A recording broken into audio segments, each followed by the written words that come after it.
Good afternoon, and welcome. My name is Eric Schickler, Chair of the Travers Department of Political Science here at UC Berkeley, and it's really my privilege to be here today and to welcome you to this really terrific event. Now, the Political Science Department here at Berkeley has really been dedicated to rigorous, systematic thinking about politics and debating and engaging our students, graduate and undergraduate alike, in the tough political issues of our time and engaging a real diversity and range of ideas to grapple with those issues. And that's really one of the reasons I'm so pleased to be here for today's event. It's my privilege to welcome you to the Baxter Liberty Initiative, a program created thanks to the very generous support of Ambassador Frank Baxter, who's here with us today. Welcome.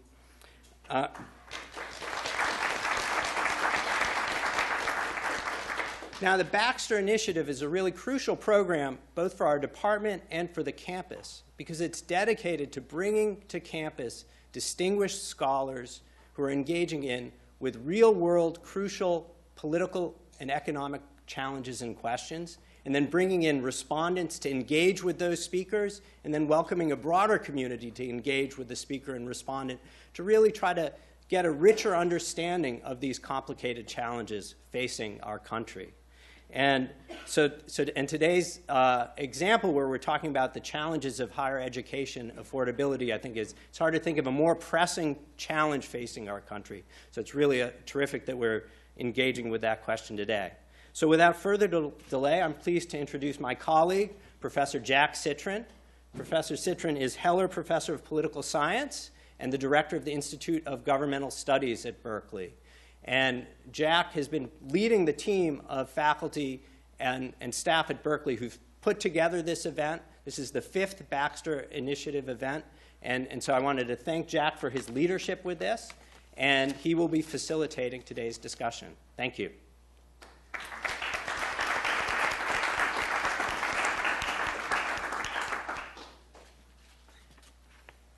Thank you, Eric, very much. And before I say my own introduction of Frank and give Frank an opportunity, which he likes always to say a few words himself, I do want to recognize Dean of Social Sciences, Carla Hesse, who has been with Frank, the creator of this initiative. And thank you, Carla, because I think it's been really a great success by every measure. So let me say a few words about Frank. I took his official bio and reversed it a little bit because I want to start with the most important beginning, which is when he graduated with honors from the University of California at Berkeley with a Bachelor of Arts degree in economics. And during that period, he met Kathy Stacy. Her name is Stacy because we went to high school together for a couple of years.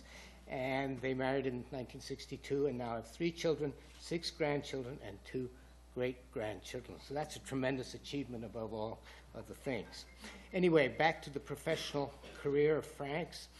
After a distinguished career with Jefferies, LLC, a global investment bank, he retired as Chief Executive Officer in 2001, a position he had held since 1987. And he now serves as Chairman Emeritus of the company. He also is the current Honorary Consul of the Oriental Republic of Uruguay in the city of Sacramento. But before that, he was the ambassador to Uruguay, where he served from November 2006 to January 2009. His record of public service, achievements, and recognitions are really numerous. They're listed on the program, so I'm going, in the interest of time, just going to mention a few. He's co-chair of the Board of Alliance for College-Ready Public Schools, a charter management organization with 26 middle and high schools. He's chairman of the board of Fremont College, a career college. Chairman of the board of the University of California Berkeley Foundation, board member of EdVoice, an educational advocacy group in Sacramento, member of the boards of Los Angeles Music Center Foundation, Pacific Council on International Policy, St. John's Health Center Foundation, and he's a life trustee of the Los Angeles County Museum of Art and the Los Angeles Opera. So he has commitments in the domains of education, which fits with, of course, Professor Hoxby's lecture, and also with a whole range of arts and cultural organizations. He's the recipient of the Bet Tzedek House of Justice, the City of Angels, and Posse Foundation Awards. Now, Frank created this program because of his commitment to the value of liberty and freedom in multiple domains, including liberty of thought, and in the commitment of the campus to a diversity of perspectives in all domains of policy analysis. And so we're grateful to you, Frank, for creating this initiative. I know you've been hopefully satisfied with how it's gone so far. And if you'd like to say a few words, please.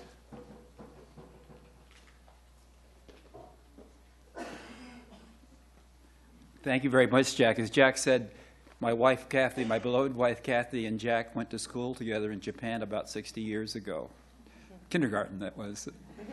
And so it really is a small world. And I want to second the thanks to Carla. She's such a leader and she's actually changing the face of Berkeley undergraduate education, literally trying to bring education into the 21st century. And it's just a wonderful thing that you're doing. I'm kind of an anomaly on campus, I think, because I'm someone who has come to feel that the citizens are best served with a government that confines itself to protecting us from each other, protecting us from people on the outside, and has a good system of justice.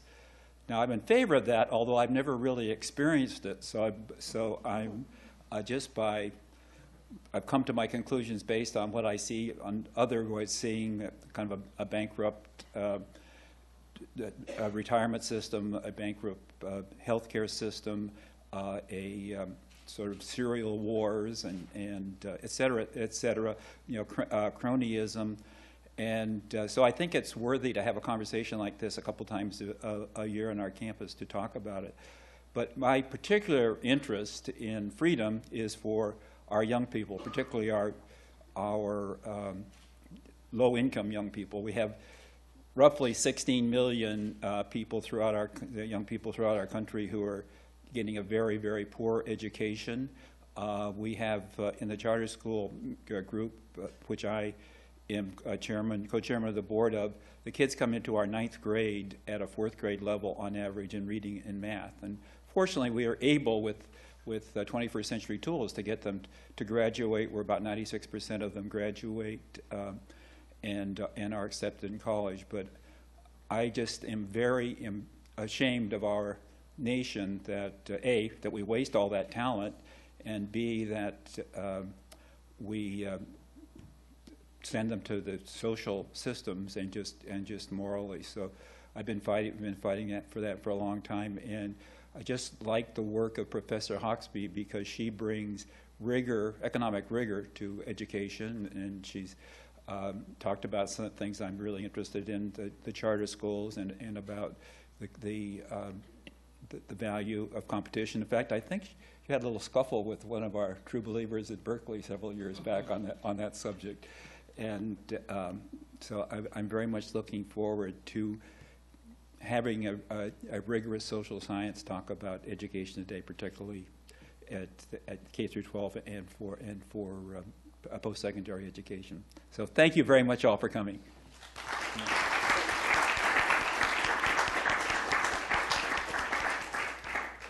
Well, I think, Frank, given your interests, Professor Hoxby is the perfect, ideal speaker for today. And let me say a little bit about her, also sort of highlighting her such a distinguished biography and career.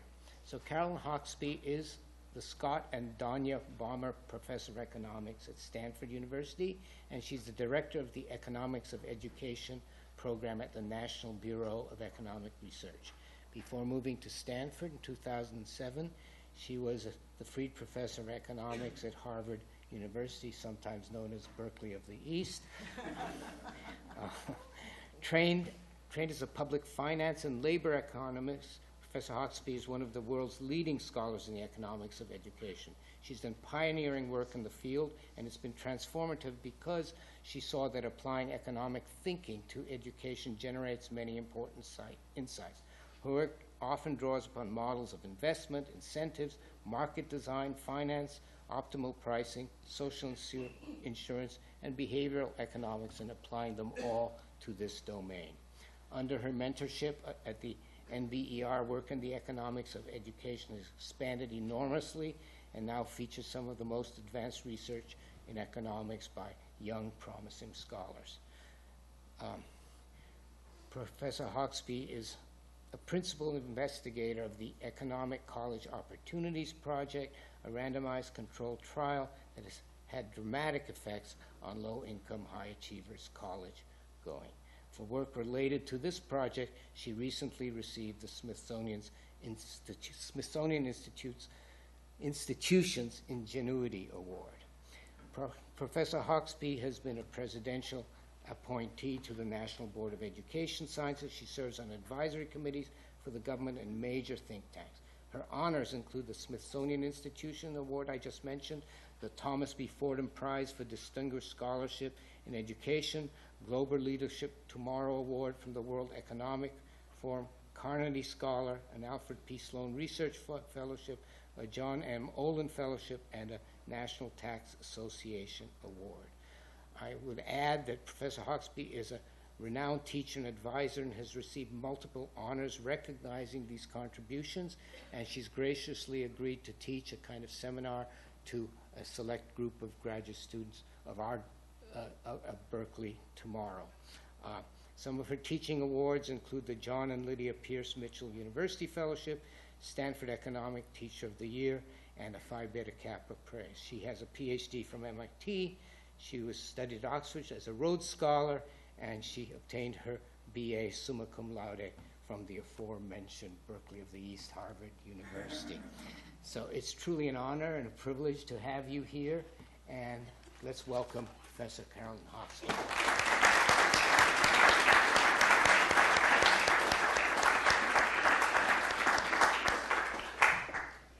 Well, I'm delighted to be here at the Harvard of the West, or I shouldn't call it that. No, actually, Berkeley is such a great place to give this talk because I think Berkeley is very much about what makes the United States a meritocratic place, and I hope that becomes evident in the talk. I also would just like to say, coming from that other institution just a little bit to the south, I think we are so honored to share the Bay Area with Berkeley.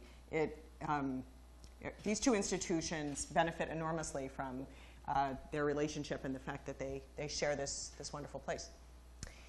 So I also want to just say thank you to Frank and Kathy for sponsoring this lecture. I'm delighted to be here to give the lecture, and I'm very honored to be asked to give it. Okay, what am I going to be talking about today? What I'm going to be talking about is vitalizing our meritocracy. And I will mention the word meritocracy a lot of times in this talk, but I'm going to be talking about it in a fairly specific way. Low-income students and whether they have experienced their full range of college-going opportunities. That's really what this talk is going to be about, and you'll see how I relate that to the larger issue of meritocracy. You'll notice that I haven't said revitalizing our meritocracy, and that's because I don't really believe that the United States has a dying or dead meritocracy, but it is one that can always use an extra shot in the arm. So that's how I think about the topic. So let me give you a little outline of where we're going today, because I'm going to try to march you through a number of different topics and then pull them all together, and I'll see whether I succeed in doing that. First, I'm going to talk about meritocracy and how it relates to equality of educational opportunity. And then I'm going to talk about the difference between meritocracy and intergenerational mobility and equality, three topics that are often discussed in conjunction. And they're a little bit different from one another, so I want to make that distinction. Then I'm going to talk about something that I think a lot of people get wrong, but not for the wrong reasons, but rather for the right reasons. They have an intuition that's based on what they see in the world, but that intuition turns out to not be quite right.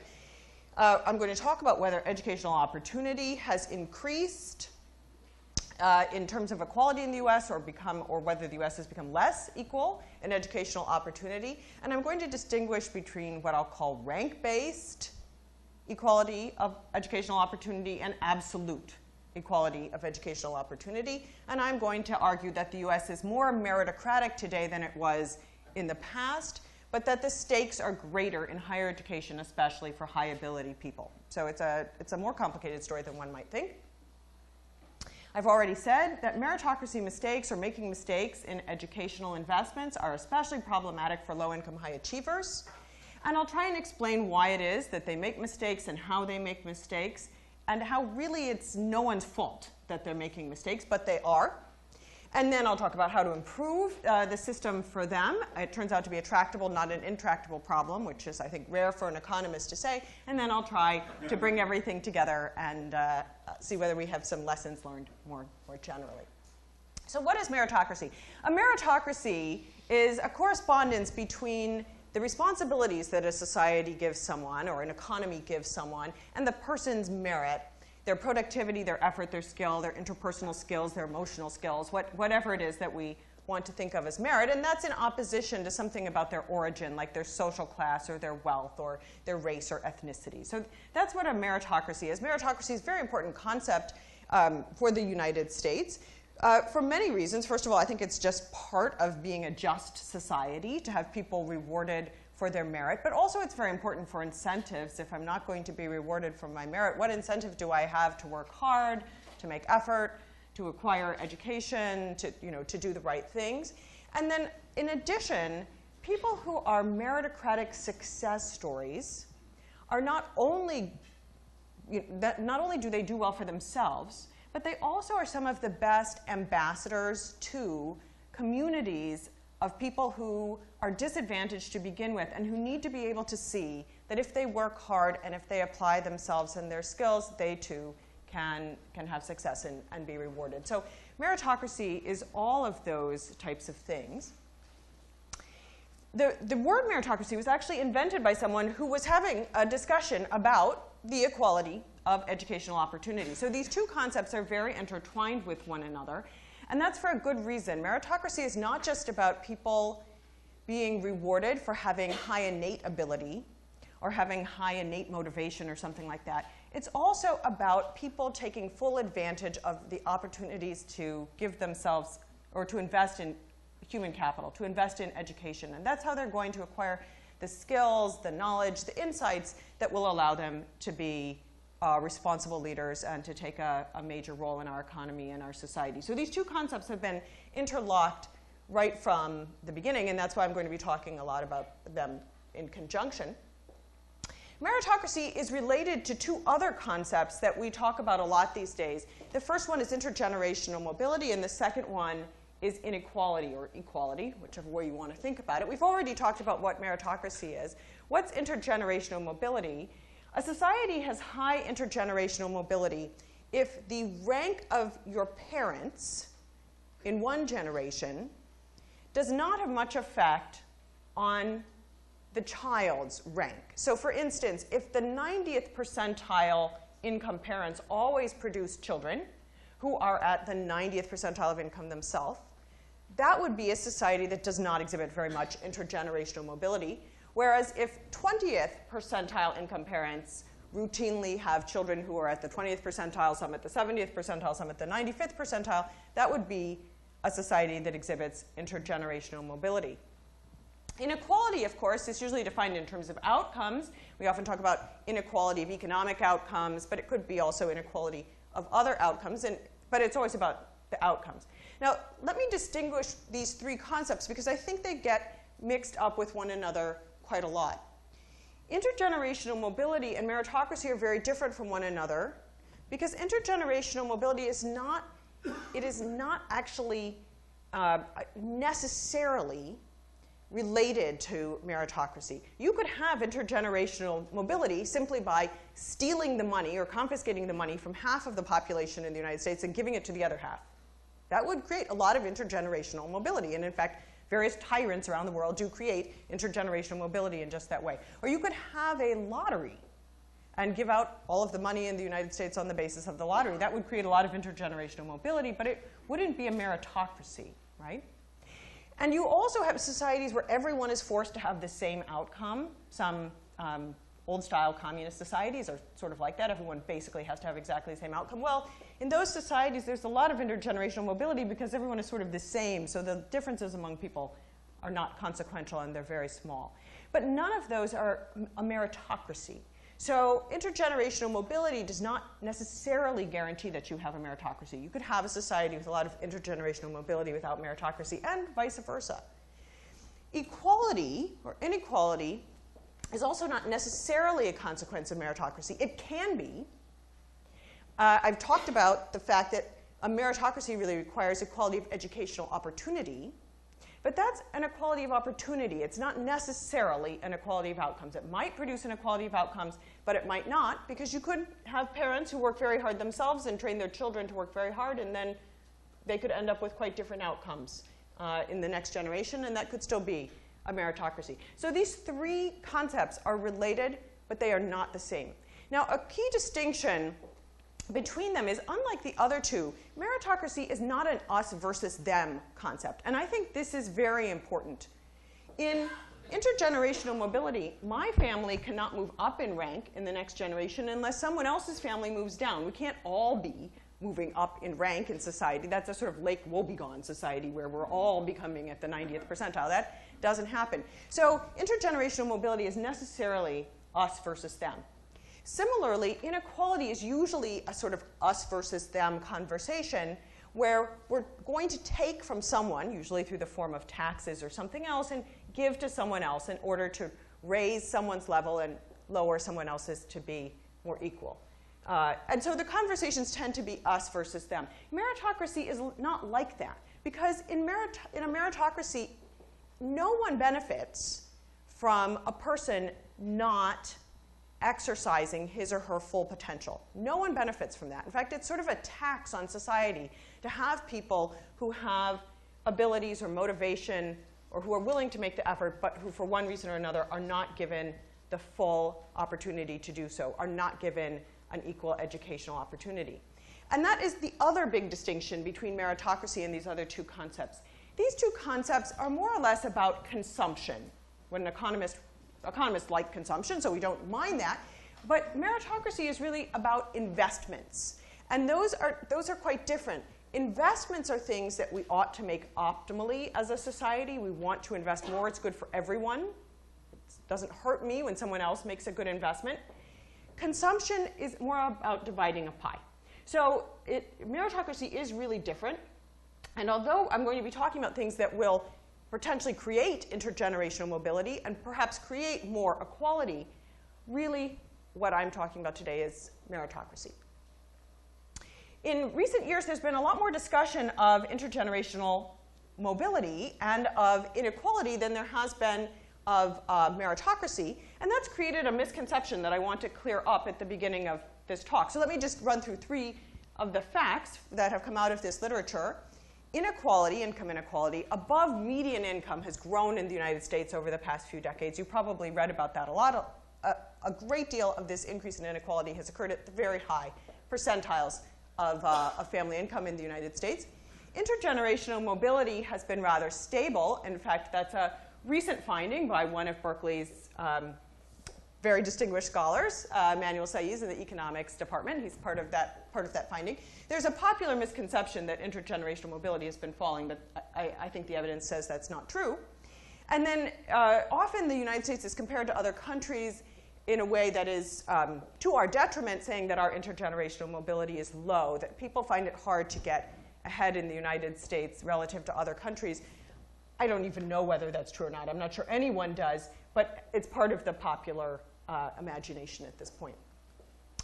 These three facts, or pseudo-facts, have made many people believe that probably what is going on in the United States is that there has been falling equality of educational opportunity over recent decades, that it has become harder for a child who comes from a low-income background or a disadvantaged background in other ways to have the same educational opportunities as children who come from high-income backgrounds.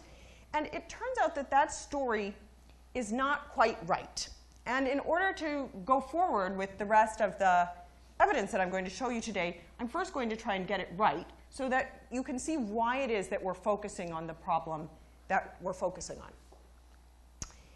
This first chart is going to show you something. In fact, I'm going to build up a few charts to try and convince you of a simple fact, which is that the correlation between parents' educational opportunities, or parents' income and children's educational opportunities, has been falling over the past few decades, for about 40 years, in a rank sense. By this I mean that if your parent is, say, at the 50th percentile, does the child end up with 50th percentile per pupil spending in K-12 schools, in the public schools?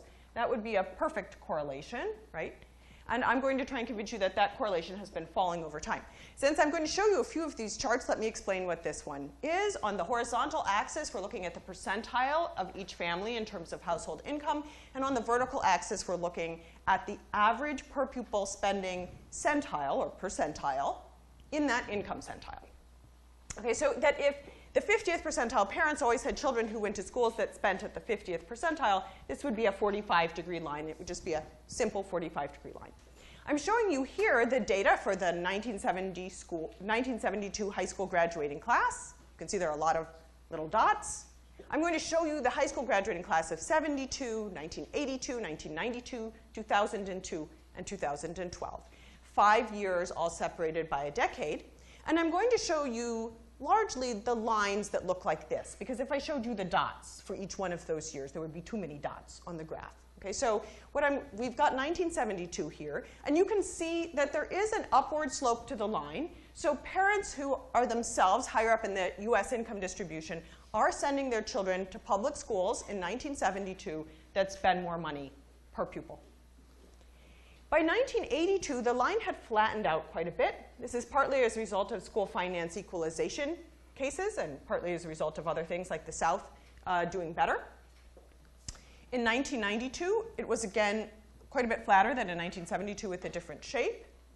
By 2002, it had not only become very flat, but had a slight U shape to it. And by 2012, you can see that we now have a situation where if you just compare 2012 to 1972, instead of parents who are higher up in the income distribution systematically having their children's schools spend more money on education, the reverse is true for about the bottom half of the income distribution, and then it starts heading up again. But this U shape is, it has become very typical in the United States. So in fact, in this rank sense, the rank of the parent's income, the rank of the child's per pupil resources experienced, the educational opportunity is now quite flat in the United States across parents of different income ranks. Interestingly enough, also in absolute terms, equality of educational opportunity, at least in terms of resources, dollars, has also been, the equality has been increasing, or the inequality has been declining. So what I'm showing you here are measures of inequality. The 95-to-5 ratio is the ratio of public school spending at the 95th percentile to the 5th percentile. The 90-10 ratio is the 90th percentile divided by the 10th percentile, and so on. And you can see that all of these ratios, which indicate inequality of per pupil spending in the United States, have been falling over time. For instance, it used to be the case that the 90th percentile school in the United States spent about 2.3 times as much as the 10th percentile school, and today it only spends about 1.7% as many times. So all of these numbers suggest that in terms of absolute dollars, it matters less which school you send your child to than it did in 1972. Okay, so equality of educational opportunity has been going up in K-12 spending. In higher education, something similar is true in the rank sense. So again, we have a graph here with the rank of household income on the horizontal axis and the rank of average per student spending in higher education on the vertical axis. And I'm just showing you 1972 and 2012 because the other years are sort of crowded up in between, and there's not a lot of point in showing them. What you can see is that educational opportunity has become a bit more equal between 1972 and 2002 in terms of higher education. It's not, the change isn't as dramatic as it was in K-12 education, but the line is still flatter. I want you to notice, though, something that's very interesting about this line that makes it different than the K-12 line. The first is that below the 50th percentile of household income, higher education expenditure is very flat. Okay, there's really not a lot of difference in how much educational resources these children are experiencing in higher education below the 50th percentile of household income. Then there's a section here between about the 50th percentile and the 70th percentile where it looks like if your mother and father have higher incomes, they can buy you more expensive college education. And then again, it flattens out after about the 80th percentile. And the reason here is that the schools that are the highest resourced institutions in the United States, colleges and universities, are schools that do not admit students on the basis of their having higher family income. These are schools that admit students on the basis of their merit and give out a lot of financial aid. So it turns out that the relationship flattens a lot up here again, right? That your parents can't buy you your way into one of these selective colleges and universities. So in this rank sense, educational opportunity has been improving in higher education as well over the past 40 years. But in the absolute sense, the stakes have risen a lot in higher education. Here I'm not showing you anything below the median because the measures of inequality below the median are all about whether people go to college or not. It's that they either get 0 or that they go to college somewhat. So instead, what I'm showing you here are some of those same ratios, but now they're all divided by the median, or the 50th percentile. And you'll see that there has been a little bit of increase in the ratio of the 75th to the 50th percentile, showing that it makes some difference whether you go to a 75th percentile college or university instead of a 50th percentile one. But the real differences are occurring at the 90th percentile and above. These are the schools in the United States that, like Berkeley, Berkeley is right in here, okay, one of these places, and Stanford is right up here. These are schools that have a great many resources per student. They have very rich instructional resources, libraries, labs, faculty-student ratios that are allow people to actually meet faculty members. These are the sort of schools we're talking about here. And you can see that these ratios have grown quite a bit. In 1972, schools at the 90th percentile spent 3 times as much per student as schools at the 50th percentile or at the median. And they spent 4 times as much in 2012. And the schools at the 99th percentile spent about 5.5 times as much in 1972. By 2012, they were spending 9 times as much as this school at the median. So if you are a student who can go to one of the schools that is in this range, the difference between you're going to one of these colleges or universities and one of the colleges or universities that is below the median or at the median is actually a very big difference in terms of resources. So I like to think about this as if you come from a low-income family, your probability of having access to one of these institutions has increased. But if you make a mistake when you could get in and don't go, the consequences are bigger because the institutions are more different than they used to be. Okay, so that's just summarizing. Educational resources are less determined by parent situation today. There are fewer meritocracy mistakes made, but if you make a meritocracy mistake, it is more consequential, especially for high-ability students in higher education. That's not really true in K-12 education. But in higher education, especially high achievers. So that made us think that it would be particularly important to understand low-income high achievers. And for the rest of this talk, I'm going to talk a lot about low-income high achievers, both because they are the people whose mistakes will be the most consequential, and also because I think of them as being unusually important people for meritocracy. These are not only children who come from disadvantaged backgrounds and who, for whom having meritocracy, having rewards for their ability, for their effort is very important to them. But also, low-income high achievers are going to be some of the best, most influential leaders in the United States, potentially, for the communities from which they come, for directing social policy, to work for people like them, all kinds of things like that. So they are a very special group of people and well worth examining. So we thought that they were a good place to start our work. From now on, I told you I was going to be talking about high achievers until the very end of the talk. Well, who am I defining as low-income high achievers? First, they have to be in the bottom quartile of family income. This is family incomes in 2008, because what we're going to do is study the high school graduating class of 2008 and see how they make their way through college. They have now basically made their way through college, so we know what happened to them. They have to score in the top 10% on either the ACT or the SAT. This means that they're about 4 to 5% of American high school graduates, because not everyone takes one of these two tests. So this is a very demanding standard in terms of achievement. They are very high achievers. And their self-reported GPAs have to be A- or above, but more or less once you're in this group, you're in this group as well. Okay? When we first started talking about low-income high achievers, the thing that I heard over and over and over is that there aren't any. People would say, look, they're just really, it's impossible to come from a low-income background and become a high achiever. There are so many strikes against you. You just cannot do it. And so that was really how we went into this research. We thought there just aren't very many of these students. And the number that people had thought existed were about 4,000 students. These were the number of students that, if you asked a college admissions officer, they thought there were about this number in the country, and that they competed with other college admissions officers to get these 4,000 low-income high achievers.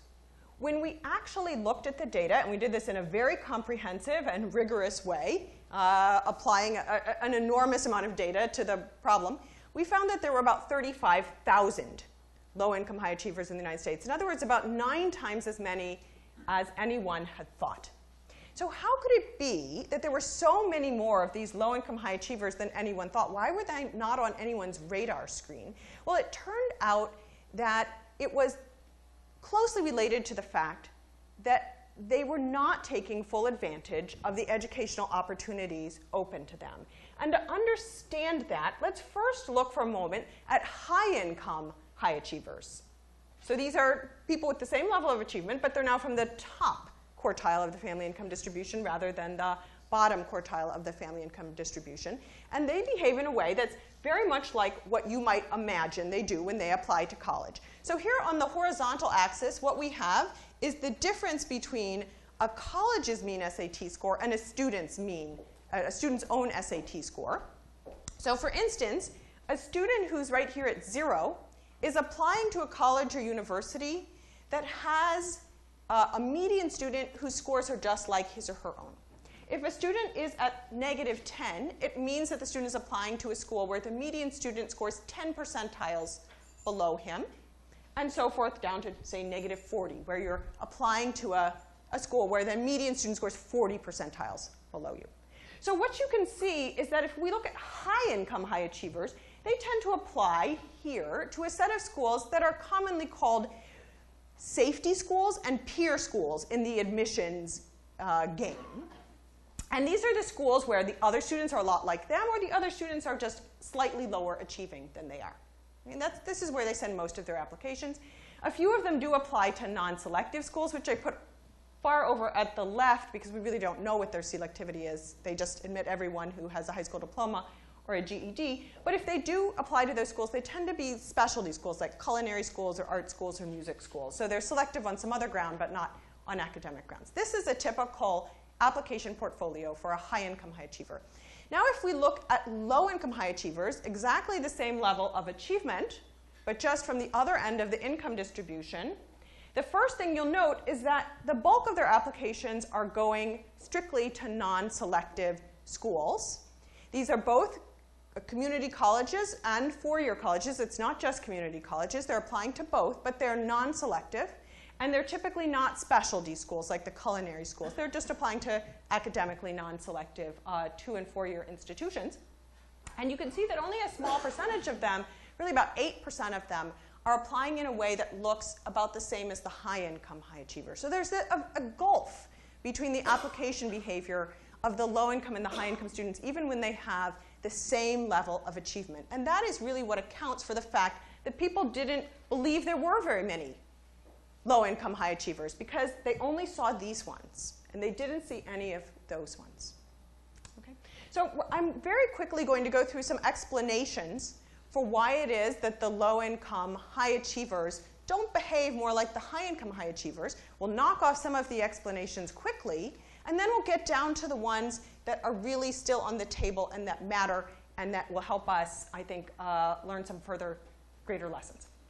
Okay, so here are my 6 possible explanations for why low-income high achievers don't apply to the colleges that would be glad to admit them, or we think would be glad to admit them.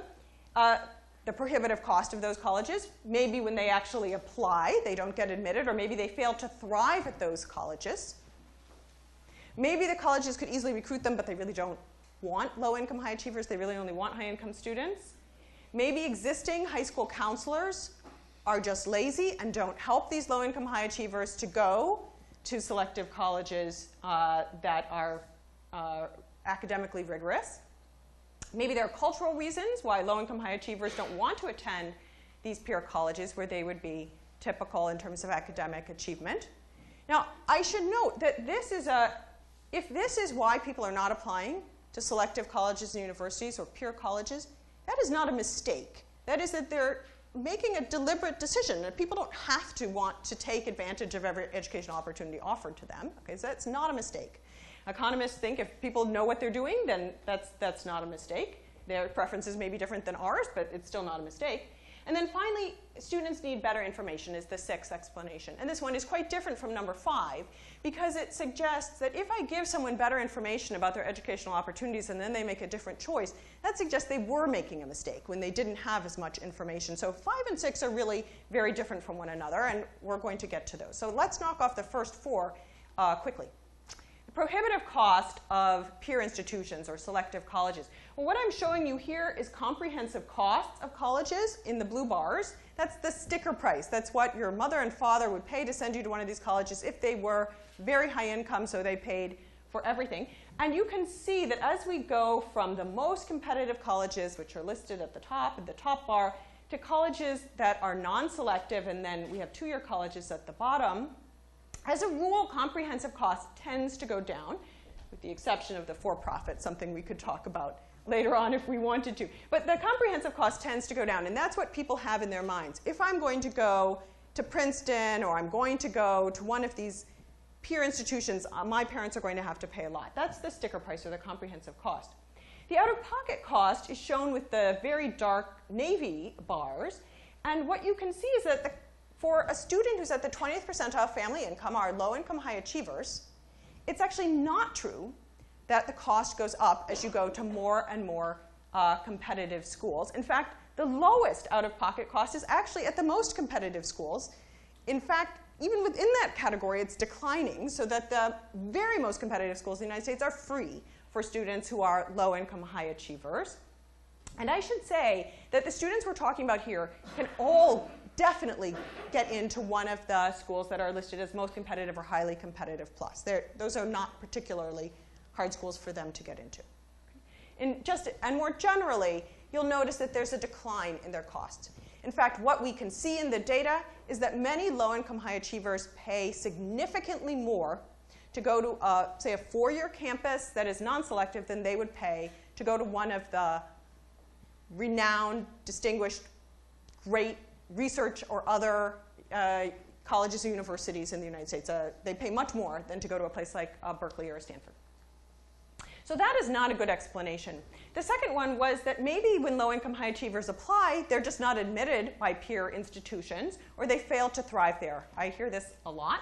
We have records, as I suggested, on every student in the high school graduating class of 2008, so we really can tell whether people fail to be admitted or fail to thrive. And what did we find out? We found that low-income high achievers were just as likely to be admitted to a given college if they had the same test scores and grades as a high-income student. and that they did just as well in terms of making progress to the degree and graduating on time as a high-income student with the same test scores and grades. So we really didn't see any evidence that they failed to thrive or that they failed to be admitted. In fact, the evidence is quite striking in a reverse way, which is that low-income high achievers who go to non-selective colleges and community colleges graduate at quite low rates, at about 45% on average, graduate on time, as opposed to something more like 90% who go to peer institutions. So that's an enormous, enormous difference in graduation rates, despite the fact that you might think they would find it very easy to go to a school where their academic achievement is much higher than that of the median student. So that explanation is also not a good explanation. The next two are kind of really interesting because they tell us what's going on. These are about selective colleges recruiting and about counselors. Well, where are low-income high achievers? It turns out that they are everywhere in the United States. This is what's called a heat map of the United States, and where it is redder, there are more low-income high achievers per 17-year-old in the population. But you can see that every part of the United States has low-income high achievers. They aren't in just one particular place. But when we look at the low-income high achievers who already apply to peer institutions in the United States, who already apply to selective colleges, it turns out they're from just a few places. In fact, 70% of them are from only 15 of the 316 metropolitan areas in the United States. Really, they're not even just from those metropolitan areas. They're from specific schools that I can name in those metropolitan areas. In other words, there are places where it's easy for colleges to find low-income high achievers, and the colleges very successfully recruit them from those schools. Okay? As a pertinent example, Stuyvesant in New York City, which is an exam-based school. You have to take an exam to get into Stuyvesant. Alone supplies almost 10% of all low-income high achievers in the United States who go on to peer colleges and universities. That one high school. Okay? So that tells you that the colleges and universities are very good at recruiting where they know how to find a critical mass of low-income high achievers. But remember, there are all these other places, there are all these other students, and 8 out of 9 students are not in this small number of cities. Okay? So this gives you a couple of thought experiments. What if a college was very determined? What if Berkeley and Stanford were very determined and decided that they were going to send their admission staff to any high school with at least 20 high-achieving students? Well, 92% of high-income high achievers would meet one of their admission staff. 66% of the low-income high achievers who already apply to selective colleges would meet someone, but only 17% of the low-income high achievers who don't already apply would meet an admission staff member. So clearly, the problem is that they're very spread out. Okay, they're not in clusters of 20 students or more. Similarly, we can think through a counselor thought experiment. Suppose we had a counselor and we said, Mrs. Smith, you should have expertise in helping students go to selective colleges, helping students go to these peer colleges. If at least 5% of your students are high achievers, basically every high-income high achiever would have one of these counselors, and almost every one of the low-income high achievers who already apply would have a counselor like that. But not a single one we could see in the data of the low-income high achievers who do not already apply would have such a high school counselor. So it's not that someone is to blame. It's not that the colleges aren't trying to recruit or that the high school counselors are terribly lazy or something like that. It's really that we're down to these two remaining explanations. Either low-income high achievers are quite deliberate and not wanting to attend selective colleges and universities, so they're not taking full advantage of the opportunities that appear to be open to them for reasons that they're best known to them, okay? Or they need better information. And that's what we decided to test, whether explanation 5 or explanation 6 was the better one. Because if explanation 6 is important, then we could presumably improve our meritocracy in the United States by doing something that's tractable, which is by closing the information gap. Not just concentrate on closing the resources gap among schools, but concentrate on closing the information gap. So just to summarize, there are many more low-income high achievers than anyone thought. They failed to attend these resource-rich colleges. We need to understand why they seem to be making these mistakes. Maybe they're not mistakes. Maybe they're doing it deliberately. But anything that we're going to do to try and close this information gap is going to need to take account of the fact that they're quite dispersed. They're not all in a small number of schools. What we did to test this is we designed a very large randomized controlled trial of an intervention that we called Expanding College Opportunities. It's largely an information intervention, and it gives students application guidance, information on the net prices of colleges, application fee waivers so that they can apply to 8 colleges or universities without having to pay any fees and without having to file any paperwork. And it also gave them a variety of other guidance and information that I won't go into in detail. We randomly assigned this intervention to about 40,000 high achievers in the United States, most of them poor, but not all of them poor. I told you about the components. The materials were customized to a student's locality, and I'll tell you a little bit more about this in a moment, their family income and their high school. And then we gave these interventions both by mail and the internet, and the cost of informing a student was about $6 per student. That's the sort of the variable cost, or the cost of adding another student, and that included the reminders and the internet components and the mailed components and things like that. Okay?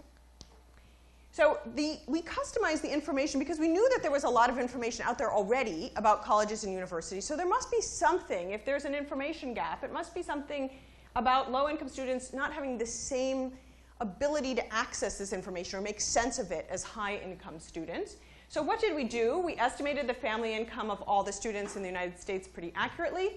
Then we assembled an achievement and college-going history for every high school in the United States so that we could identify where there were low-income high achievers who were very unlikely to apply to any selective college in the absence of the intervention.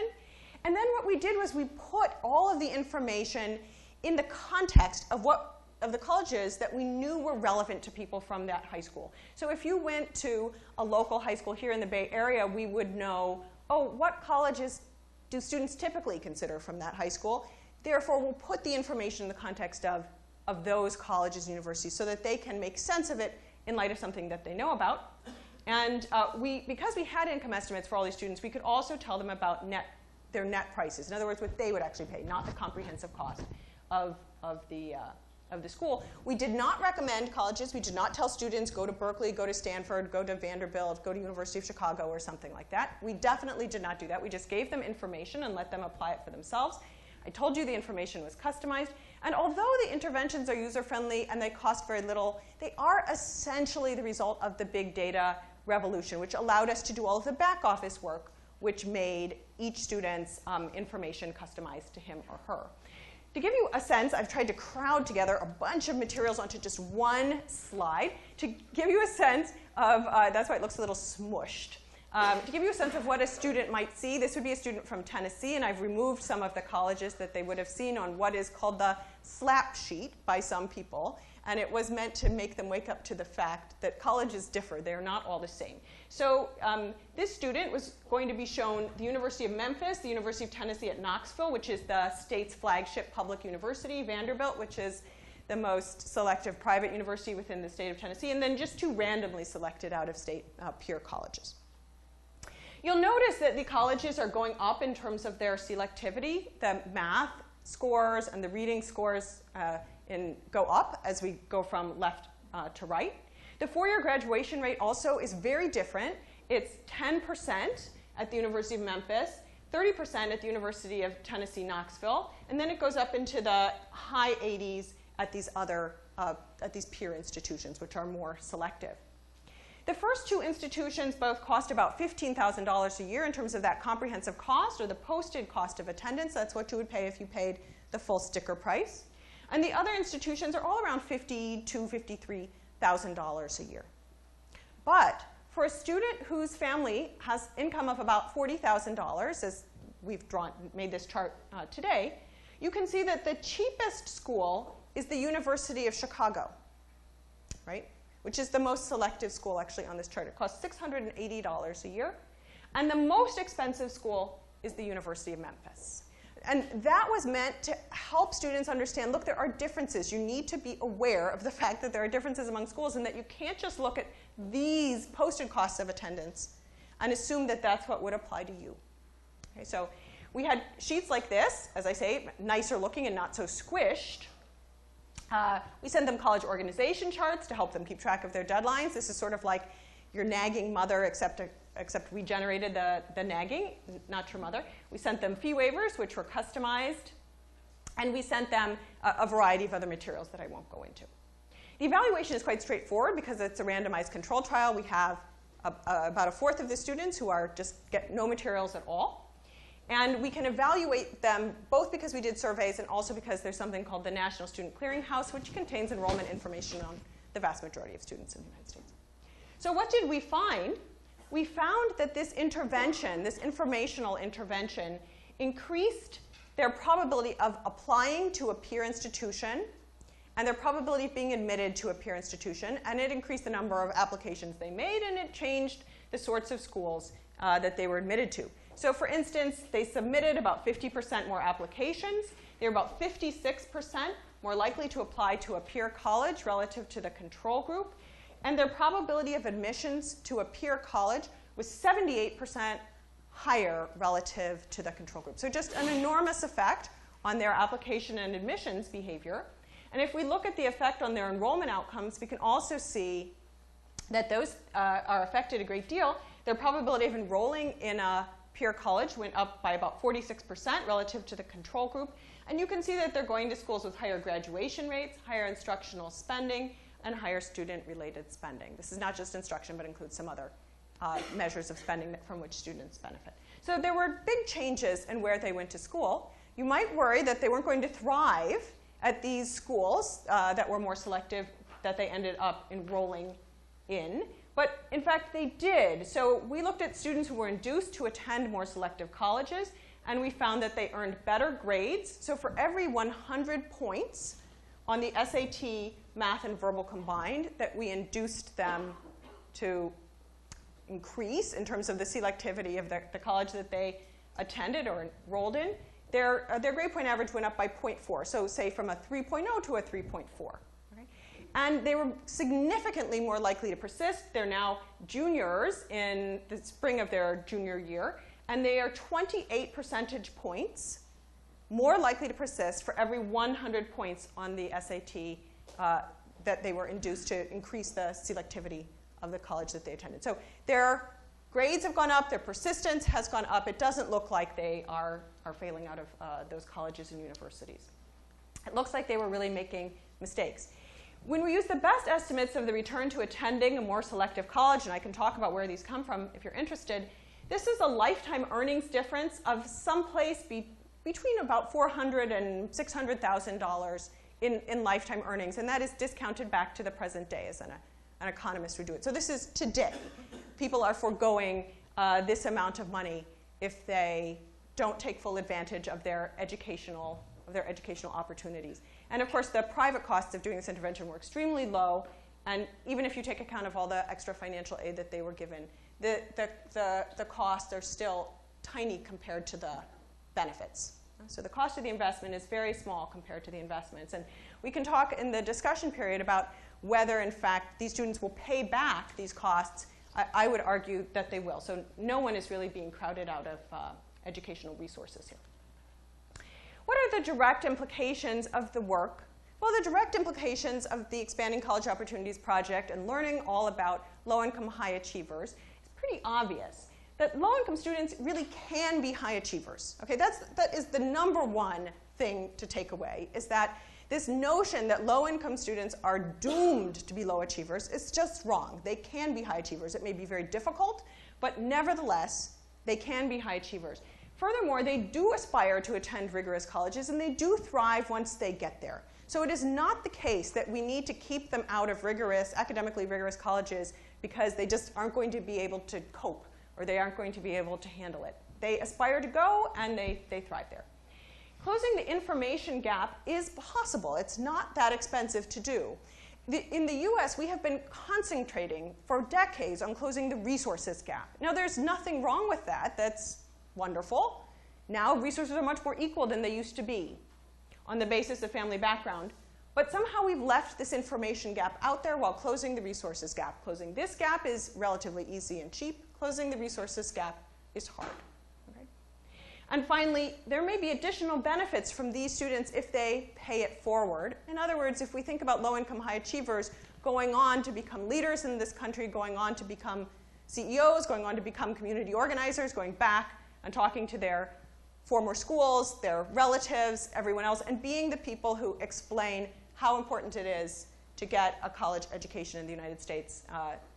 That may be the biggest benefit, not just to them, but for everyone else. The broader implications are really go back to this idea of meritocracy. Meritocracy is ultimately not about us versus them. Having these low-income high achievers develop their full potential, realize their educational opportunities, no one loses out when they do that. In fact, we're all better off when they develop their full potential, because their being dependent on society is really a tax on society. It's not good for the rest of us, right? We benefit from having them exercise their full potential. I think, though, that although I've been focused a lot on these low-income high achievers, college is becoming increasingly important for people of all levels of achievement and aptitude. And that's because it looks like technical change is skill-biased and probably will remain skill-biased for the foreseeable future, suggesting that the economy's demand for college-level skills is just going to keep going up. So even if a middle-achieving student can't make as big a mistake as a high-achieving student can make in the United States when going to college or university, it still matters whether they go to college and which college they go to and how they make college-going decisions. And that's something that we're really working on hard right now. So I think it's not just the high achievers, it's everyone. And my final takeaway is it's not a silver bullet. We cannot solve all the problems by closing the information gap. But I'll just make the point that there's no reason to not close it first before going on to work on some of the less tractable problems that I'm sure we'll end up talking about in the discussion period. Closing that information gap is a basic for equal educational opportunity in the United States, and equal educational opportunity is the foundation of our meritocracy. So thank you very much.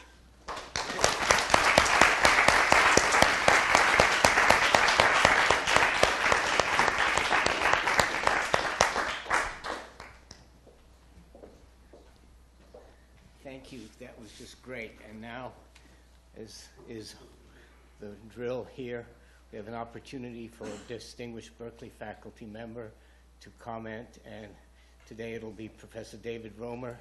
David Romer is the Herman Royer Professor of Political Economy. He joined the Berkeley faculty in 1988.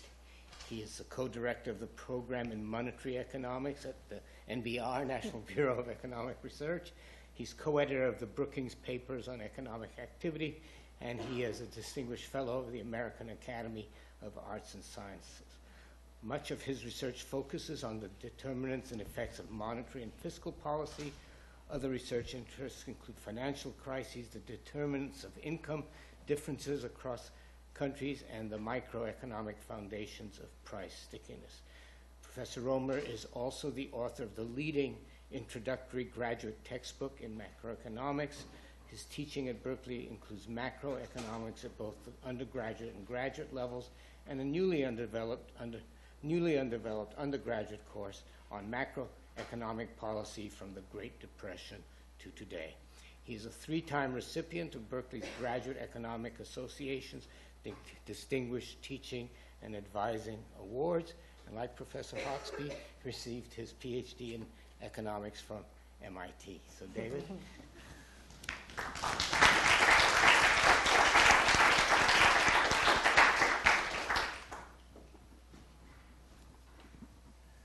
So thank you very much. It's really an honor and a pleasure to be here.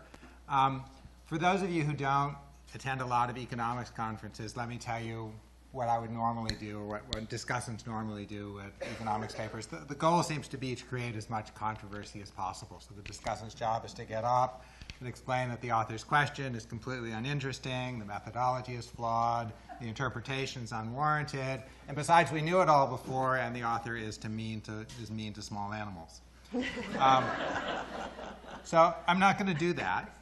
And instead, the most important thing I'm going to do is just to tell you how absolutely wonderful everything that Caroline had to say was. And I want to particularly highlight 3 aspects of what she said and be a cheerleader for them. The first was her emphasis on meritocracy rather than inequality. The problem with focusing on inequality is that you can reduce inequality either by bringing up people at the bottom of the distribution, which seems like an unambiguously great thing to do, or you can reduce inequality simply by taking resources away from those at the top and destroying them, which seems to have much less to recommend it. So it's true that many of the things that we might do to help those at the bottom will accomplish that in part by channeling more resources to the people at the bottom rather than at the top, or even from people at the top. And so a side effect of helping those at the bottom would be to reduce inequality.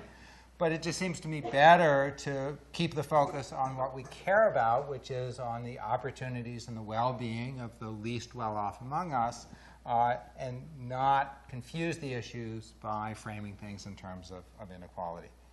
That's number one. Number two that I want to particularly praise is the research that she described showing that there are high-achieving, low-income students who are not going to colleges where they could pay much less than they pay to the colleges where they actually attend and receive what appear to be much, much better educations. And the research that she's led in that area has just shown beyond any reasonable doubt that there are many such students. And then number three, she didn't stop there. She described she's showing us how to change this. So she has designed and implemented low-cost interventions that are having large effects on educational outcomes. And it actually would be really hard for me to exaggerate how much impact this research is having. This is work that foundations, the president of pretty much every elite college and university in the country, the head of the college board, advisors in the White House, they know about, they're excited about, and they're working hard to act on. So this is something that's already changing the way that students apply to college and the colleges that they go to. And if we came back here, I'm sure in a decade, but I suspect less, and look at how the college landscape has changed, we'd be able to say with confidence it has changed substantially because of this work. So it's just enormously important. So if the only thing you take from my comments is that you should embrace everything that Caroline had to say, I will feel that I've done a good job. Okay, but I do have a second thing to say, which is that the measures that Caroline describes are really only a small step on what, in fact, is a very long road to a true meritocracy. So the very last point on Caroline's very last slide was she said that these interventions aren't a silver bullet. And basically, I'm going to elaborate on that point at some length. So I don't think I'm going to say anything that she's going to disagree violently with, though when I get within range of her, I will get more direct evidence about that. But the basic point is that right now, children who are born in worse socioeconomic situations are disadvantaged at almost every step of their lives. In fact, before their lives begin. So even before birth, they face worse conditions in utero. They are, as a result, they're more likely to be born preterm or with low birth weights. And research has shown pretty compellingly that those things have big effects on lifetime outcomes. They're obviously, by definition of being in worse economic circumstances, they're born with fewer material resources, but they're also more likely to be born into dysfunctional homes, to have parents who are in prison or go to prison, to be in crime-ridden neighborhoods, and so on. When they start the process of education, which starts in the home, they have parents and caregivers who talk to them substantially less, who read to them substantially less, who expose them less to novel experiences. They attend lower quality preschools. When they hit the public educational system, as Caroline described, the schools they go to are doing okay in terms of financial resources, but we shouldn't be under the illusion that that means they're just as good as the public schools that the children of the better off are going to. They're not. The teachers are less experienced, they are lesser skilled, they have higher turnover, the parents of the students are less engaged, there are many more children with behavioral problems, and so on. And then as these kids get older, they're more likely to be exposed to drugs and crime and gangs, to develop criminal records of their own, and so on. So, and cumulatively, those things take an enormous toll. So a simple comparison is the educational outcomes of someone born in the bottom quarter of the income distribution and someone born in the top quarter. So I'm not comparing the 1% in extreme poverty. This is upper middle class and above versus lower middle class and below. The child who's born in the bottom quarter of the income distribution is about 10 times as likely to fail to graduate from high school as someone born in the top quarter, and about 1/6 as likely to graduate from college as the child born in the top quarter. So those are enormous differences. Now, what Caroline has done is she's identified one step where this whole process works terribly. There are numerous low-income students who successfully navigate that really fraught path that I just described through the end of high school. They graduate from high school, they're high achievers, and then things go wrong from them, and they go to colleges that objectively look like terrible fits for them, and that we now know if you just provide them with a little bit of information, they're likely not to choose. So we know that this is a problem, and we're getting information on how to fix it. And that's great, that's fantastic. But to get something that's close to resembling a true meritocracy, if you look at that litany of things I described, what it tells you is we're going to need a whole bunch of research programs of the same quality and ambition of what Caroline has done in the particular problem that she's focused on. And then we're going to need to identify policy actions that can implement the findings, and then we're going to need to implement them. And my fear is, first of all, that's a very hard thing to do, but it's also, when we get to the solutions, I suspect these are not going to be as tractable as many of them as the problem that Caroline is focusing on. So it may be that it's not about information, it's about resources, it may be things that are controversial, and so on. And let me just give one concrete example. This is something else I've learned from Caroline. Right now, we know relatively little about the importance of good early childhood education. There are a few studies with tiny, tiny sample sizes, like the combined sample sizes might not add up to all the people in this room, that appear to show really, really large effects. That's suggestive that there might be something really important to be done, but it's not something that you probably would want to commit billions and billions of dollars and remake educational policy in the United States based on what we learned from a few dozen students. So it's an area where we desperately need more research, and where one possible outcome, but we don't know what the outcome is because that's in the nature of research, one possible outcome is that the research could point to a policy or policy interventions that could make us a much more meritocratic society. If we get to that point, it probably will be, those will probably be controversial and expensive interventions, and so it'll be hard to implement them. And that's just one example out of many. Given the list that I gave, other problems that you could identify, you could multiply that research agenda and the possible policy implications manyfold. But let me come back to the point I made at the beginning, which I really do think is the most important one, which is that Caroline is focusing on a problem of first-order importance. She frames it in a way that I agree with strongly, and she's isolated one component of that problem, and she's shown us how to make a great deal of progress in solving it. And so for all those reasons, I think she deserves our thanks and our admiration.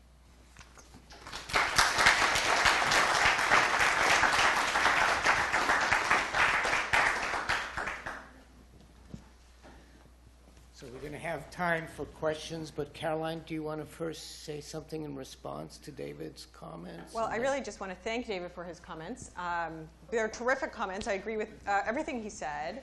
I really do. I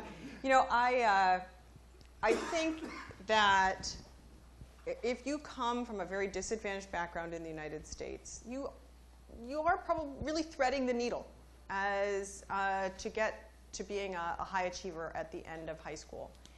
And so it's not surprising that people thought it was so difficult to thread that needle that there just weren't going to be very many low-income high achievers in the United States. I think it is a great thing to learn that there are many more than we thought, because it suggests that at the end of the day, individuals are still individuals. There are individuals who overcome their circumstances and who are not fated by the circumstances in which they grow up. That being said, it's certainly much easier to come from very advantageous circumstances. There's just no doubt about it.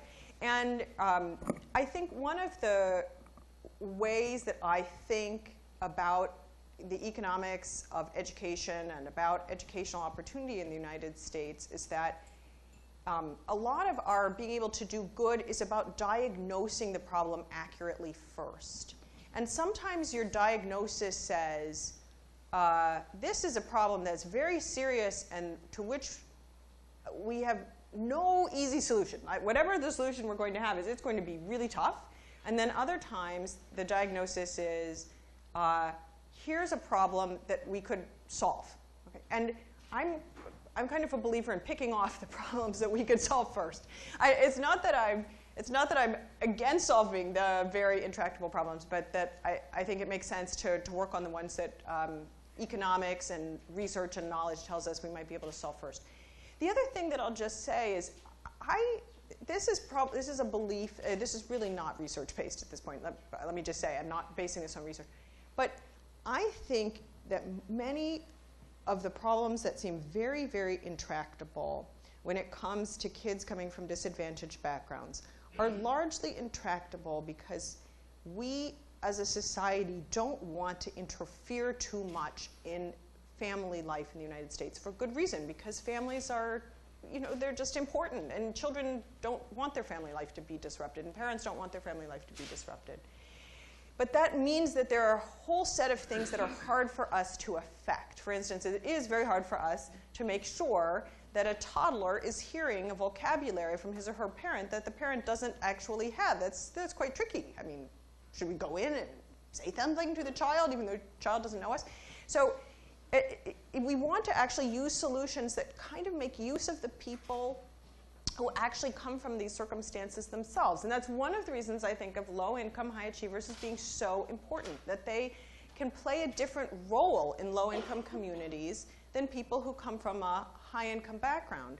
No matter how wonderful you are as a person who comes from a high-income background, you may never be able to relate to some of the problems that those kids are facing in the same way that you would have if you had gone through those same schools, the same high schools, lived in the same neighborhoods. And therefore, low-income high achievers may just be better able to be great leaders and great organizers of their communities and be able to do things that otherwise we wouldn't think of or we wouldn't do if we didn't let them be, assume positions of responsibility. So I'm quite hopeful about this idea of paying it forward. Okay, we have a mic for the questioners, and I'll start with Professor Brady here.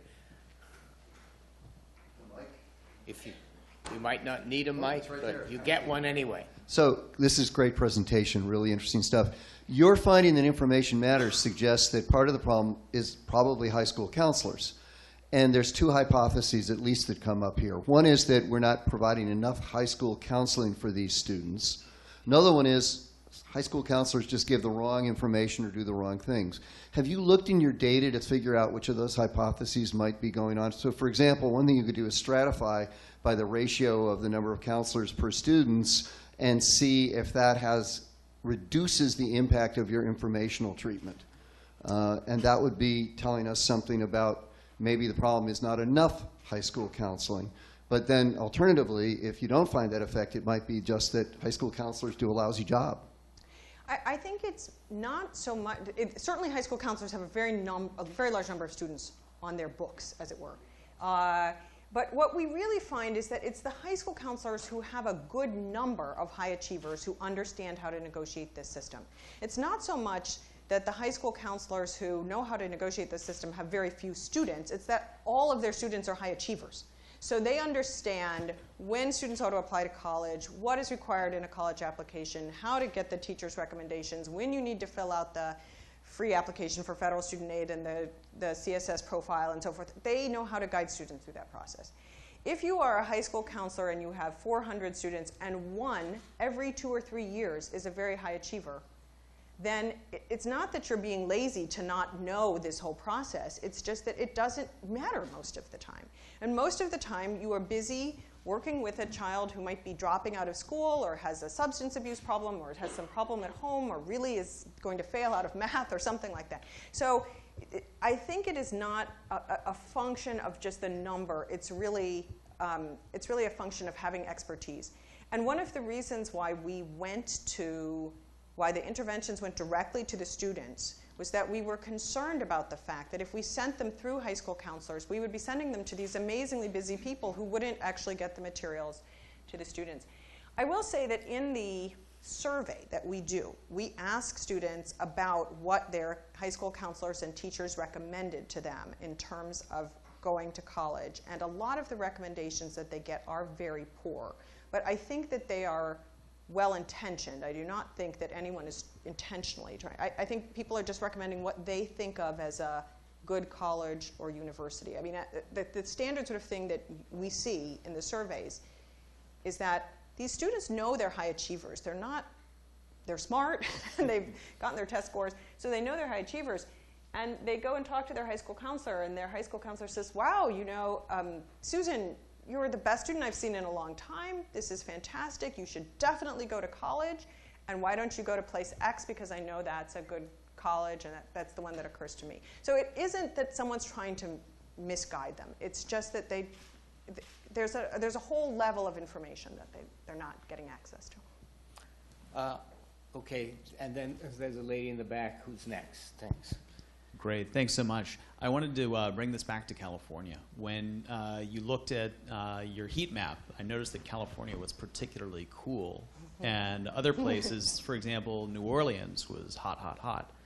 And I thought that was very interesting. And in particular, I wondered if you had spent any time thinking about that, being in California, and in particular, whether that means that there are also things that we as a state are or are not doing that facilitate low-income, high-potential individuals from actually reaching high school graduation with high achievement, and if there are things that somehow we're not doing here that elsewhere, surprisingly, New Orleans, we are doing. Well, you know, California has a lot of special problems. For one thing, our K-12 educational resources are fairly low compared to how rich the state is. In addition, California has a very heterogeneous population with a lot of people who come to the state who do not have a college education themselves. So there are a lot of parents in the state who probably have a difficult time understanding the difference between doing very well in high school and doing sort of well or just getting your high school diploma. I think California, if you look at the places that are hot in the United States in terms of that heat map, they are in fact what the economists often like to call the Lutheran belt of the United States, from Minnesota, just keep going south, and that's all the Lutherans in the United States. Well, those are people who may not be very high income, but they have a very strong tradition of valuing education, and the parents are more likely to have some college education themselves, even though they're not terribly high income. So I think California is kind of the opposite end of that spectrum. The thing that makes California unusual, I would say, in this regard, is that California has a system of articulation in its public colleges and universities that is very clear and obvious to people. It is not a complicated system. You can ask you can ask a taxi driver in California, what do you need to do to graduate from a California high school? What do you need to do to get into a CSU? What do you need to do to get into the University of California? And people have a fairly good sense of what these things are. We have this great public university system and a great community college system in the state. So you would think if any state can do it right, it's going to be California, because it has this fantastic public university and college system. But it does not have remarkable outcomes despite that. So I think that tells us that there are still gaps that are out there. My question is also about the heat map. When I listened to David's description of the low-income students made you think we were in Chicago or West Oakland or East Palo Alto. But in fact, when I read the paper, the low-income students, many of them are in rural areas. You just mentioned Minnesota. There's a lot of them were in Montana and Idaho and so on. And so they're not coming from the low-income pockets or the low-income neighborhoods of wildly diverse cities. They're coming from places in Montana where everybody makes $40,000 or less a year. And so my question is rural versus urban, which I know you addressed in the paper. My question is, have you looked at these issues of distribution within the city or within the community, and whether or not, if you are growing up in a community where everybody's making less than $40,000 a year, is that a different story than if you are living in West Oakland and trying to get out of West Oakland and you can just look across the bay and see the difference right across the bay? I also noticed that in the presentation there's no mention of race, there's no mention of ethnicity, and there's no mention of gender, and I find that curious. I'd like to hear your thoughts on that. Okay, so let me tackle those two questions in order, because they're quite different questions, so don't let me forget about tackling race, ethnicity, and gender. Very few people actually are rural in the United States anymore. So most of the missing students, in other words, the students who are not going to peer colleges and universities and who are high achievers, are not rural students. They are simply not from the biggest metropolitan areas in the United States. So really, if you look at where the low-income high achievers are likely to go to selective colleges and universities, it is the very biggest metropolitan area. So it is New York City, it is Chicago, it is Los Angeles, it's places like that.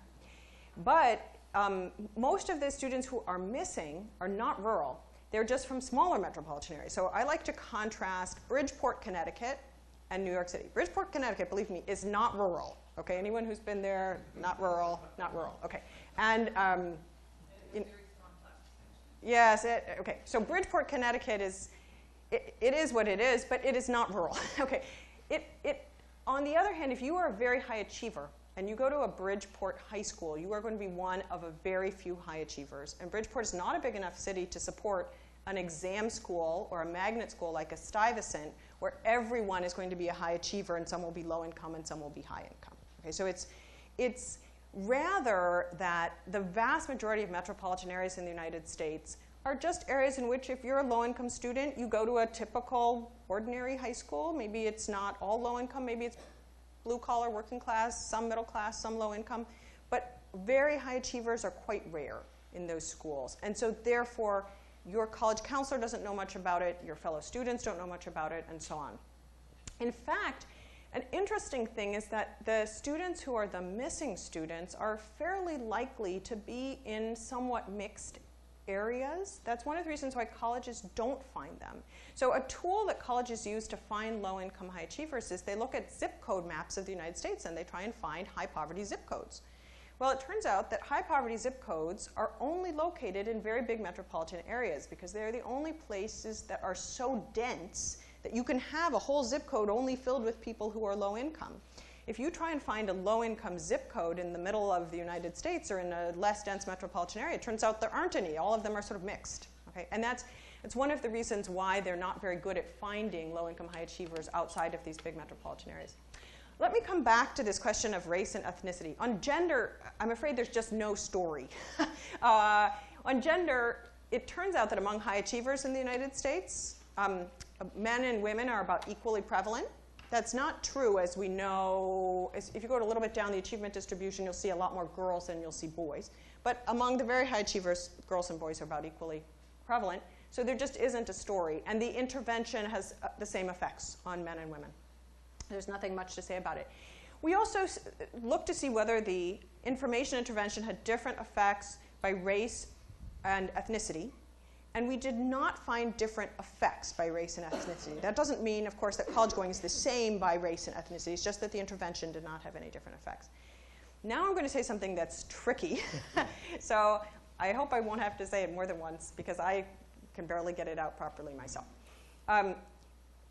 If you are looking at recruiting more low-income high achievers to a selective college or university, and you get more low-income high achievers, you will automatically raise the percentage of the student population that is underrepresented minorities. In other words, Black, Hispanic, Native American, et cetera. And that is because they are disproportionately represented in the low-income population of the United States.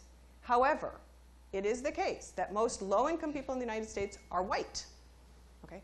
So if you go after low-income students, you're not exclusively going to be picking up underrepresented minorities. And I think that is a misconception. So it is different than going after, if you say, I just want to recruit Native American students or black students or something like that, you may get some low-income students there, but you're also going to probably be recruiting from middle class and high-income students if you are recruiting, say, black high achievers. In fact, if you look at black high achievers in the United States, they are not a low-income population at all. Okay, so those two things are quite different from one another. If you recruit low-income students, you will pick up more blacks and Hispanics and Native Americans.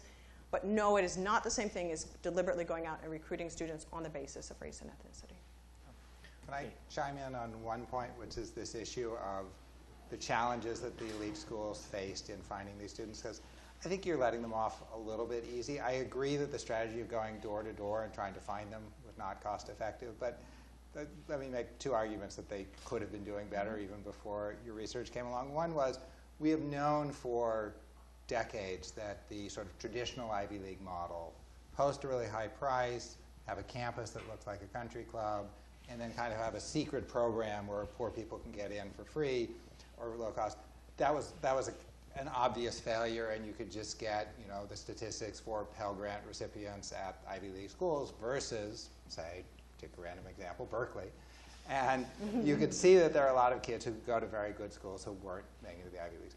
The other is anecdote, which is I encounter the college admissions world through my kids, and I have an older brother who spent his career teaching in one of these Bridgeport-like communities. And you don't get a sense of the college admissions officers think that their job is to always have in the back of the mind, am I going to scare away the kid who doesn't really know how this process works? So when you go to a school and they take the privileged kids who have parents have flown them in, and they explain to them the tricks of what they actually, the right answers to the admissions questions are, or when they sort of do this power display of, well, you know, my school is so selective that of course you shouldn't bother applying to, you know, the three students that my brother had over his career who actually could have gone to those schools. It doesn't really fill you with admiration that they were doing really the best possible job here. So I think there, another change, and I think this is actually your research is having, in some sense, this effect, is to change the culture of college admissions much more towards realizing that they've been letting these students down and that they need to change their attitude to try to bring them in. So, but I think it's a little bit more complicated than they you know, just didn't know, or they made the calculation and said, no, we can't afford to do this. I think there were things that if they had tried, they could have been doing better even before. I agree that one could always do better. My own instinct is to think that they really thought they were doing the best job that they could do, and maybe their pitch was a pitch that they used more at more affluent high schools or something like that, so it didn't work very well. But I tend to think that when we talk to them, the thing that we really encounter is that they would keep saying again and again, but these are the only places where there are such students. You know, we are already in there. We're in those schools. We're trying to get kids out of those schools, and so I think they had a very difficult time recognizing, and in fact, they continue to have. I can't tell you how many times people will write me and say, I'm a college admissions staff member, and I'm very interested in finding more low-income high achievers, and here is my game plan.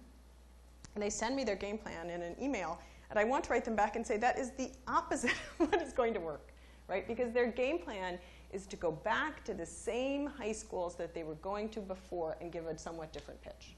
And your pitch might get better, but you are still plowing the same ground that everybody else is plowing. Okay, I think we have time for three more questions. Of course, I'm going to overrule you two important gentlemen. You're next, but I'm going to give Frank Baxter the first one of these last three. Well, thank you very much, Jack, and thank you both very, very much for this really important important subject, and I'd like to say on behalf of Berkeley that we have almost as many Pell Grants as the entire Ivy League. So this is the place to go for low-income, high-achieving students. I was just speculating that the reason that more students in New Orleans are identified than they are in California is that New Orleans is the only fully choice community since the tsunami in our entire country. And maybe it's a better way that competition does work in public education.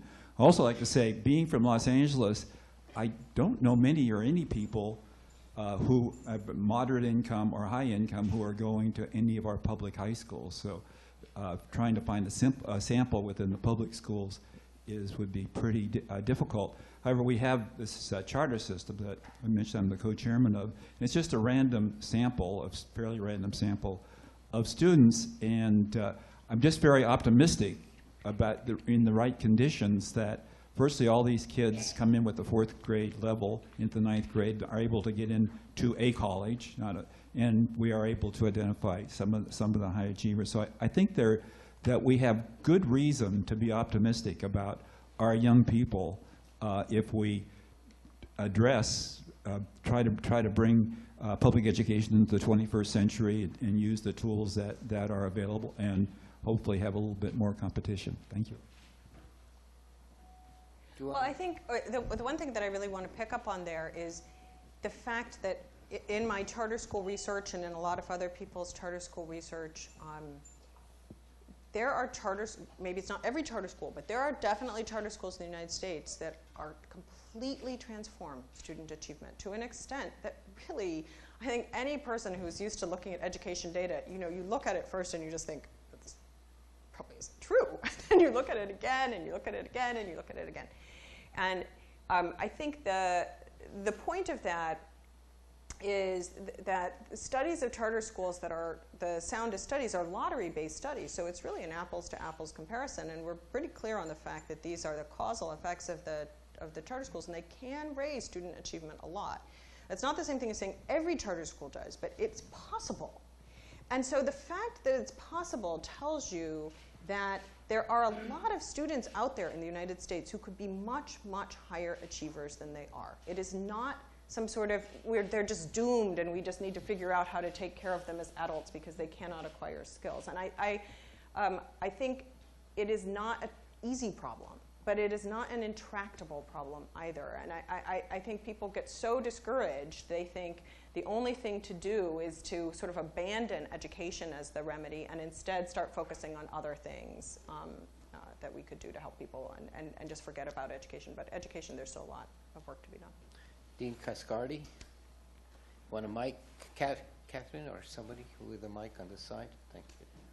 Yeah, so I want to go back to your distinction between inequality and meritocracy, which I thought was very, very interesting, and I appreciate it very much. I want to see if I'm tracking some of the implications there, and if that's right, then maybe it has something to say about whether you tackle the informational more tractable or the resource-based less tractable issues. So if I understood you, the reduction of inequality was always somehow at the expense of someone or some group, whether it was from the bottom up or by taking from the top and redistributing to the bottom. But it was within the framework of a fixed wealth base. Whereas a meritocracy, you painted the picture of the possibility of increasing resources and responsibilities against a wealth base that was in principle expandable. And you had that as expandable even though the relative wealth rank could remain a factor. So if that's, first of all, I think that's right. If that sounds right, then the working toward a meritocracy which would increase the net resources and working toward a meritocracy through your low-hanging information-based fruit might actually help you as a society produce the resources that would allow you to tackle the more tractable resource-based problems. Yes, that is absolutely right. I think that I'm so glad you asked that question because, in fact, sometimes I get people saying, oh, maybe there's really an us versus them thing about this too. In other words, we're going to allow the low-income high achievers to exercise their full educational opportunities. Maybe they will crowd out other students, middle-income high achievers, high-income high achievers, or something like that, and it's really all a us versus them problem again. It's really not, okay? And perhaps the best way of illustrating this is by thinking about our two Bay Area institutions, okay? Leland Stanford and Jane Stanford, their money is gone, okay? It is long gone, okay? It was gone by the 20s. So how is it that Stanford keeps going and having all of these nice buildings and its labs and so forth and so on? It's because it keeps bringing in students from all kinds of backgrounds, not just high wealth backgrounds. They do things later in life and they end up paying for the next generation of students. That is how the great private universities of the United States work. It is not that we are giving money to low-income high achievers and then it somehow disappears down some drain. In fact, we're investing in them, and that investment pays off on average, and therefore they are able to make an investment in the next generation. How does a Berkeley work, right? It doesn't work, I mean, partly it works through donations, admittedly, so it's partly like a Stanford, but it also works through the fact that you invest in people in California who are promising students from all kinds of backgrounds. They become Californians, they pay taxes, they do all kinds of things, and they funnel money back into the next generation. It really is, it's an investment problem. It is not a consumption problem.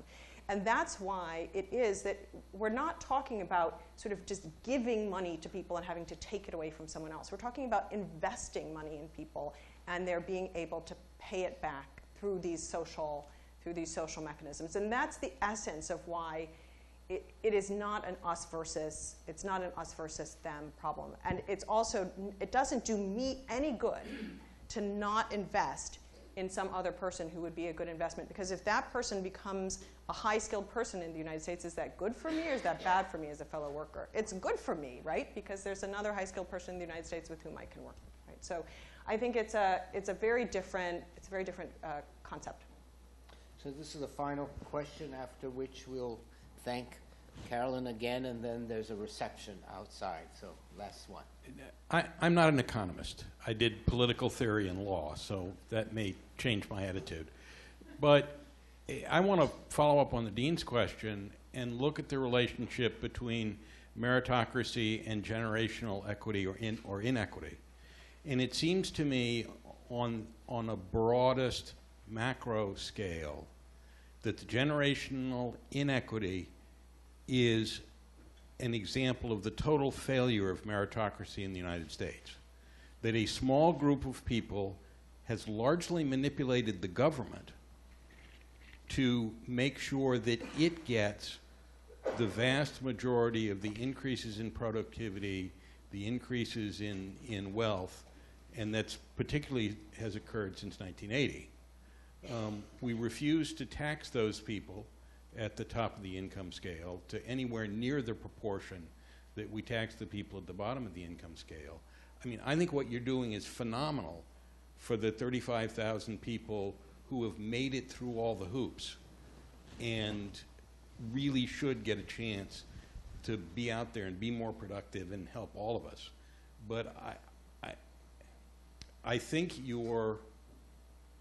it's a little scary to say this to somebody with a PhD and all kinds of honors. I think your understanding of the relationship between meritocracy and generational equity is naive. Well, I think it certainly is the case that one of the things that people will try to do when they have a lot of income or a lot of wealth is that they will try to insure their family against bad outcomes. And they may do that through any number of mechanisms. They may do it by trying to send their children to better schools, by trying to buy their children better tutoring, special things. They may try to buy government-related privileges. They may try to buy what an economist would think of as monopoly power through one mechanism or another. I mean, I would not dispute that when people have income or wealth, they will use it in a myriad ways to try and make themselves better off. And that is a problem for meritocracy, right?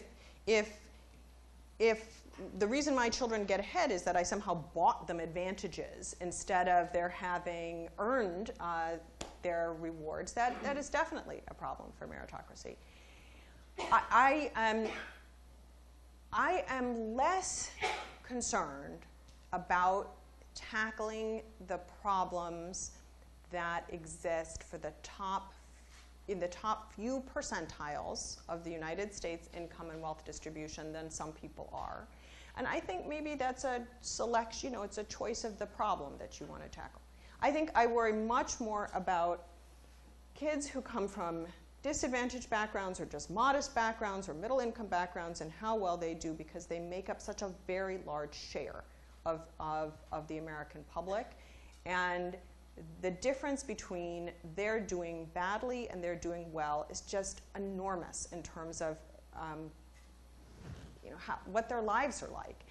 And I guess I am sure that there are kids out there who are having unfair advantages, and it would be great if they didn't, but I'm less worried about finding those kids, going after them and taking away their unfair advantages than I am about trying to help all these other kids. So I think it's a matter of choosing your problem. But I don't think I've been at some very elite institutions in my time, and I would be dishonest if I said I had never met a student who had enjoyed an unfair advantage. I have met a few.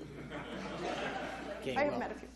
Thank you so much for this wonderful presentation.